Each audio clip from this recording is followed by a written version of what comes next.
Eclisse, sistemi per porte scorrevoli a scomparsa. Scopri le innovazioni che fanno la differenza su www.eclisse.it. 9 mesi e siamo ritornati in campo, finalmente. Finalmente sì, sicuramente ci sono cose che dobbiamo ritrovare, ci sono situazioni che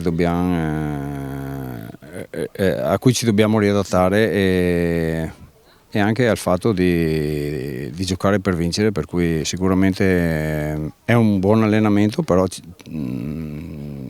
dispiace perdere le partite e per cui voglio che i ragazzi escano comunque da questa partita qua insoddisfatti, perché comunque ci siamo posti un input che è quello di giocare partita per partita, dalla prima partita amichevole, che è quella di oggi, a quello che poi sarà il campionato.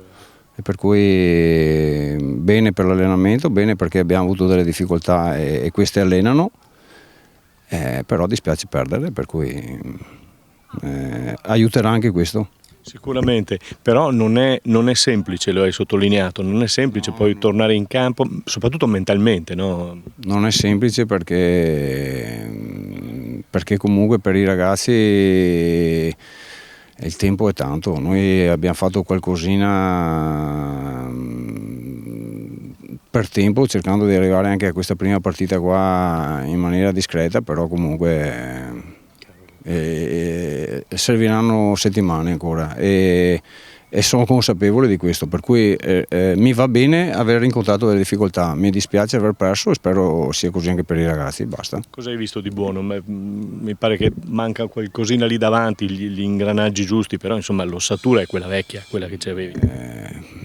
Urbanetto è nuovo, per cui Federico Furlan lo conosciamo, per cui li aspettiamo quelli che conosciamo. Luca si sta inserendo con noi altri e credo che sicuramente farà bene. Paolo, l'unico dispiacere è l'età, perché esatto, è uno spettacolo vederlo sul campo ancora che si diverte, e poi io su tutti i ragazzi ho fiducia e ripeto, credo che ci possa anche far bene la delusione di aver perso una prima partita dopo tanto tempo. Penso che ci possa solo far bene questa cosa qua. Infortuni non ce ne sono stati, per cui e questa è una cosa positiva, perché sarà uno dei punti di domanda di questo primo periodo qua.